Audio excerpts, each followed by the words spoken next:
Бұл әңгімені бұрын ешкім естімеген. Толығын видеодан тыңдаңыз. Каналға аз ғана адам жетпей тұр. Подписка басып кетсеңіздер, рахмет. Айдана үшін бұл күн өміріндегі ең маңызды күндердің бірі еді. Ұзақ дайындық, ата-ананың батасы, ағайын туыстың ақ тілегі, бәрі артта қалды. Кешкі той да өтті. Шашау бар, бірақ жүректе үміт пен жаңа өмірге деген сенім басым болатын. Күйеуі Нұрсұлтан, сабырлы, аз сөйлейтін, бірақ сырттай сенімді көрінетін жігіт. Үйленер алдында көп уәде бермеді, бірақ Айдана соның өзін ер азаматқа тән мінез деп қабылдаған. Түн ортасы ауғанда екеуі жалдамалы пәтерге келді. Үй тым-тырыс. Тек сырттағы көліктердің алыстан естілген дыбысы ғана бар. Айдана іштей толқып отырды. Бұл оның өміріндегі алғашқы қадам еді. Бірақ бәрі ол ойлағандай болмады. Нұрсұлтан үндемеді. Киімін ауыстырды да терезе жаққа барып ұзақ тұрды.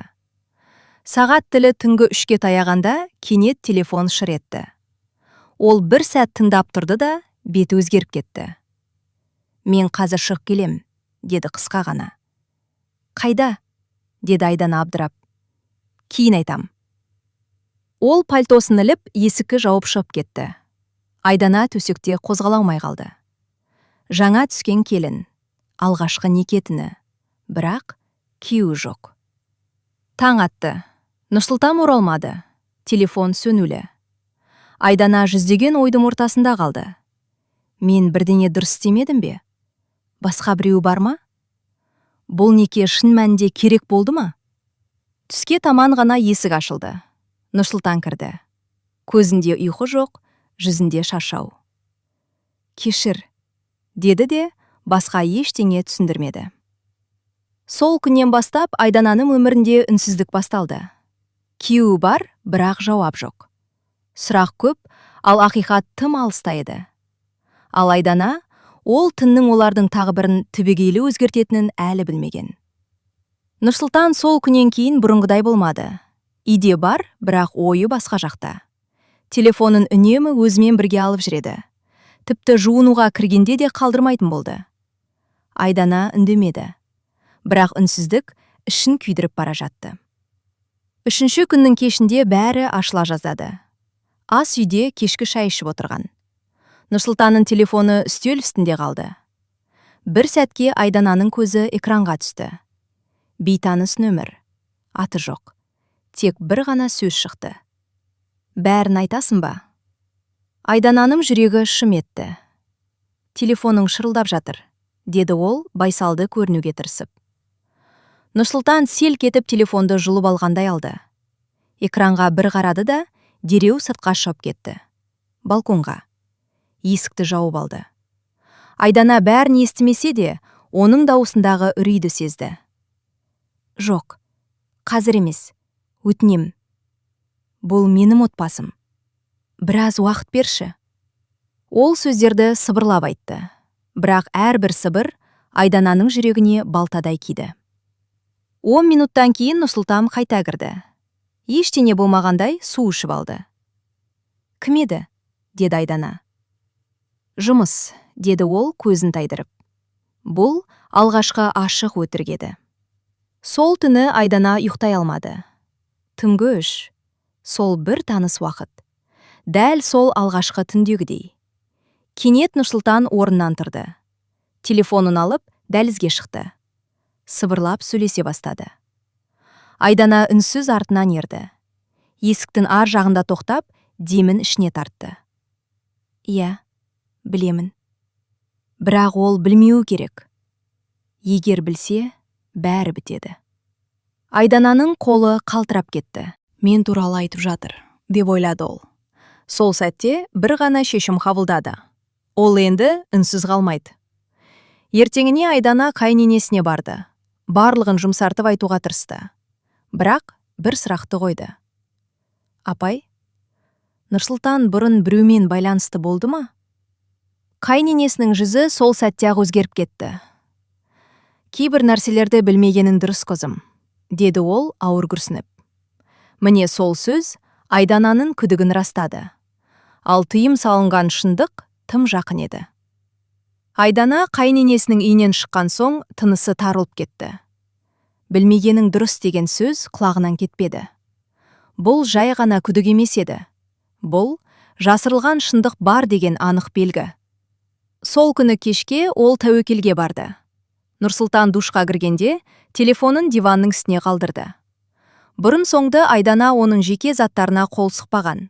Бірақ енді бұл оның өз тағдыры еді. Телефонның құлпы ашық екен.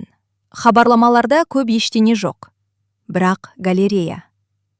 Айдана саусақтары дірілдеп, соңғы папканы ашты. Көз алдына бір сурет шықты. Суретте Нұрсұлтан. Қасында жүкті әйел.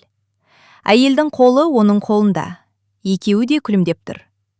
Суреттің төменгі бұрышында дата бар еді. 3 ай бұрын. Айдананың басы айналып кетті. Жүкті. 3 ай бұрын. Біз ол кезде енді ғана сөйлесіп жүргенбіз. Сол сәтте есік ашылды. Айдана? Нұрсұлтан тоқтап қалды. Оның қолындағы телефонды көріп, бәрін түсінді. Түсіндір, деді Айдана жайғана. Дауысында айқай жоқ, бірақ үміт те жоқ еді. Нұрсұлтан креслоға отырып қалды. Ұзақ үнсіздіктен кейін ғана сөйледі. Ол Мәдина. Бұрынғы, деп тоқтады. Ол жүкті, деді Айдана оның сөзін өзі аяқтап. Нұрсұлтан басын изеді. Бірақ ол менікі емес, деді асығыс. Сенесің бе? Деді Айдана. Ол жауап бере алмады. Сол түні Айдана чемоданын жинады. Ата-анасының үйіне кетпек болды. Бірақ есік алдында Нұрсұлтан оны тоқтатты. Ол түні, деді ол алғаш рет шындыққа жақындап. Ол түні Мәдина босануға жақын еді. Қоңырау түсті. Мен кетуге мәжбүр болдым. Айдана сол сәтте бәрін түсінді. Алғашқы некетіні, оның күйеуінің екінші өмірімен қиылысып кеткен түн еді. Бірақ бұл әлі басы ғана болатын. Айдана ата-анасының үйінде 3-ші күн отырды. Телефонын өшіріп тастаған. Басындағы ойлар бір сәтке де тыншымайтын. Бірақ бәрінен де бір сұрақ мазалады. Неге дәл мен? 4-ші күні таңертең есік қағылды. Анасы ашты. Табалдырықта жүкті әйел тұр еді. Қарапайым киінген, беті шаршаңқы, көзі қызарып кеткен. Айдана осы үйде ме? Деді ол. Айдана бәрін бірден түсінді. Бұл Мәдина. Олар ас бөлмесінде қарсы отырды. 2 әйел. Бір еркектің тағдырымен байланып қалған 2 өмір. Мен сені іздеп келмес едім, деді Мәдина алғаш болып. Бірақ Нұрсұлтан сөйлеспей қойды. Ол менің күйеуім, деді Айдана сабырмен. Мәдина күліп жіберді, бірақ ол күлкіде қуаныш жоқ еді. Ал ол маған бәрін шешемін деді. Айдананың жүрегі ауырды. Бала сенікі ме? Деді ол тура. Мәдина көзін төмен салды. Иә, бірақ ол бұл баланы білмеймін деп кете алмайды. Мен тек шындықты айтқым келеді. Сол сәтте Мәдина сөмкесінен медициналық анықтама шығарды. Әкесінің аты жазылған жолда Нұрсұлтанның толық аты жөні тұр еді. Бұл соңғы күмәнді де жойды. Ол менімен ажыраспақ болды, деді Мәдина баяу. Бірақ сенің тойыңды көрген соң бәрін өзгертті. Айдананың көзіне жас келді, бірақ ол жыламады. Сонда сен не қалайсың? Деді ол. Мен күйеуімді емес. Мен балама әке керек екенін қалаймын, деді Мәдина. Осы сәтте есік тағы ашылды. Нұрсұлтан. Ол 2 әйелді көріп, өңі қашты. Сендер кездесіп қойдыңдар ма? Деді әлсіз дауыспен. Айдана орнынан тұрды. Енді сен сөйлейсің, деді ол. Бірімізге емес, екеуімізге. Сол күн Нұрсұлтанның өтірік өмірі толық ашылған күн болды. Ал Айдана алда оны күтетін ең ауыр шешімді әлі қабылдамаған еді. Нұрсұлтан сол күні бәрін мойындады. Ұзақ емес, әдемілеп те айтпады. Қателестім деді ғана. Бірақ бұл сөз 2 әйелдің өмірін күйретуге жеткіліксіз еді. Кешке қарай үйге үлкендер жиналды. Нұрсұлтанның ата-анасы, Айдананың әкесі мен анасы. Үйде ауыр тыныштық орнады. Әркім өз ойымен әлек. Бірінші болып қайыненесі сөйледі. Баланың обалы бар, деді бұл. Не болса да, туған әкесі тірі кезде жетім атанбауы керек. Айдананың анасы үндемей отырды. Әкесі ғана күрсініп. Ал қызым ше, деді. Осы сұраққа ешкім жауап бере алмады. Әкесі ұзақ әңгімеленіп жүріп, сол сәтте күтпеген ұсыныс айтылды. Бәрін тыныш шешейік, деді Нұрсұлтанның әкесі. Айдана заңда елі. Мәдинаға көмектесеміз. Баланы асыраймыз. Бірақ ажырасу болмайды. Бұл үнсіз келісім еді. Екі әйелге де ауыр. Біріне күйеуін көлсу, екіншісіне өмір бойы көлеңкеде қалу. Айдананың ішкі дүниесі астан-кестең болды. Мен заңда елмін. Бірақ жүрегімде не қалды? Ол Нұрсұлтанға қарады. Сен не қалайсың, деді. Нұрсұлтан көзін төмен салды. Баланды тастай алмаймын. Бұл жауап Айдана үшін бәрінен де ауыр тиді. Өйткені ол жауапта оған деген таңдау жоқ еді. Сол түні Айдана жалғыз жылады. Таңға дейін. Таң атқанда бір шешімге келді. Ол уақытша келісуге мәжбүр болды. Бірақ бұл оның соңғы сөзі емес еді. Өйткені жүрегі әлі күресетінін сезді. Түн ортасы ауғанда телефон шыр етті. Айдана селк етіп оянды. Нұрсұлтан бірден орнынан тұрды. Даусы дірілдеп кетті. Басталыпты, деді ол қысқа ғана. Айдана ештеңе сұрамады. Өйткені бәрін түсініп тұрды. Нұрсұлтан асығыс киінді. Дәл сол алғашқы некетіні сияқты. Айдананың жүрегі тағы соғай сыздады. Мен барайын, деді ол есік алдында. Бар, деді Айдана. Бұл сөзді айту оған оңай болған жоқ. Түн бойы Айдана терезеге қарап отырды. Әр минут сағаттай өтті. Таңға жуық есік ашылды. Нұрсұлтан кірді. Көзінде жас бар. Ол, деді ол сыбырлап. Ұлым туды. Айдана басын изеді. Құттықтамады. Қарсыда шықпады. Аман есен бе? Деді тек. Я. Сол сәтте оның ішінде бірдене үзіліп кеткендей болды. Ол енді әке. Ал мен кіммін? Келесі күні бәрі өзгерді. Нұрсұлтан ауруханаға жиі кетті. Үйге кеш келетін болды. Айдана біртіндеп артық адамға айналды. Бір кеште Нұрсұлтан абайсызда айтты. Мәдина баланы үйге шығарады. Біраз уақыт бізде тұрады. Айдананың қолынан кесесі түсіп кетті. Бізде? Уақытша ғана, деді ол. Бұл соңғы шек еді. Бұл үйде мен ғана уақытша екенмін ғой, деді Айдана тыныш ғана. Нұрсұлтан жауап бере алмады. Сол түні Айдана бірінші рет өзіне сұрақ қойды. Мен бұл өмірде қалғым келе ме? Ал таңертең ол күтпеген хабар алды. Айдана таңертең басы айналып орнынан тұра алмай қалды. Көз алды қарауытып, жүрегі айныды. Анасы бірден жедел жәрдем шақырды. Аурухана, ақ халат, суық иіс. Дәрігерлер тексеріп болған соң, бір жас дәрігер Айдананы жеке шақырды. Соңғы кезде қатты күйзелдіңіз бе? Деп сұрады ол. Айдана күліп жіберді. Ащы күлкі. Соңғы ай түгел күйзеліс. Дәрігер қағаздарға қарап отырып бір сәт үнсіз қалды. Айдана, сіз жүкті болғансыз. Бірақ жүктілік тоқтап қалған. Бұл сөзді ол бірден түсінбеді. Қалай? Деді әрең. Өте ерте кезеңде. Стресс, жүйкенің шаршауы себеп болуы мүмкін. Айдананың көзінен жас парлап кетті. Мен де ана бола алар едім. Бұл шындықты ол ешкімге айтпады. Тек ішінде сақтады. Нұрсұлтанға да. Сол күні кешке Нұрсұлтан келді. Қуанышты. Қолында кішкентай көк киім. Ұлыма алдым, деді мақтанышпен. Айдана үнсіз қалды. Ал сен қалайсың? Деп сұрады ол кешігіп. Жақсы, деді Айдана. Бұл оның ең үлкен өтірік еді. Түнде Айдана дәрігердің сөзін қайта-қайта ойлады. Егер ол сол түні кетпегенде, егер мен жалғыз қалмағанда, сол түні ол бір шешімге келді. Ертеңіне Айдана нотариуске барды. Құжат сұрастырды. Ажырасу туралы емес, өзін қорғау үшін. Өйткені бұл өмірде оны енді ешкім қорғап тұрған жоқ еді. Ал бұл шешім Нұрсұлтан үшін күтпеген соққы болатынын Айдана жақсы білді. Айдана ешкімге ештеңе айтпады. Айқай да болмады, жанжал да жоқ. Таңертең ерте тұрып, аз ғана заттарын жинады. Үйдің ішінде бәрі сол қалпы. Тек оның орны бос қалатынын ешкім әлі сезбеген. Ас үй үстелінде бір конверт қалдырды. Ішінде қысқа ғана хат. Мен күте алмадым. Өзіңді жоғалтып алмау үшін кеттім. Іздеме. Ол ата-анасының үйіне де бармады. Басқа қалаға кетті. Құрбысының уақытша пәтеріне. Телефонын ауыстырды.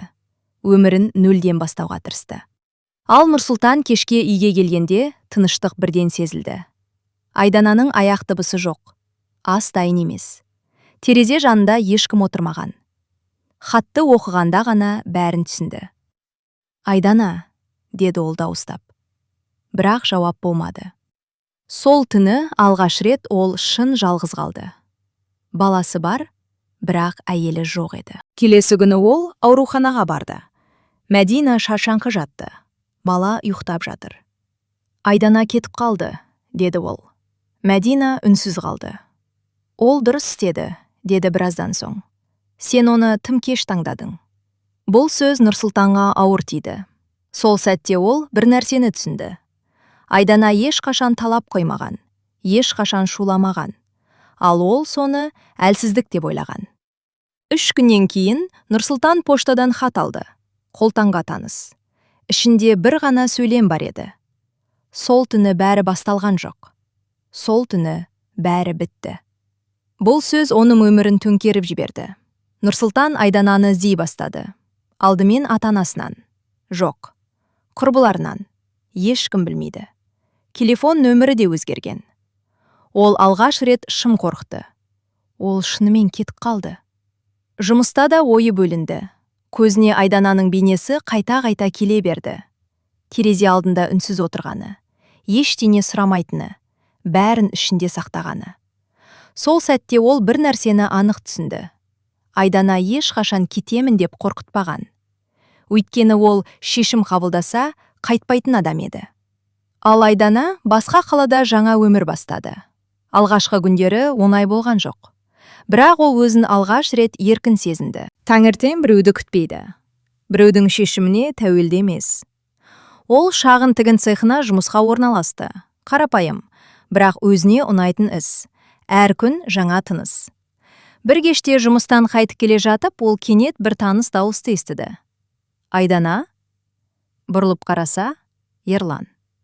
Университеттегі бұрынғы курстасы. Кезінде оған сөз салған. Бірақ Айдана ол кезде басқа өмірді таңдаған еді. Сен өзгермепсің, деді Ерлан күлімсіреп. Ал мен өзімді енді ғана таптым, деді Айдана.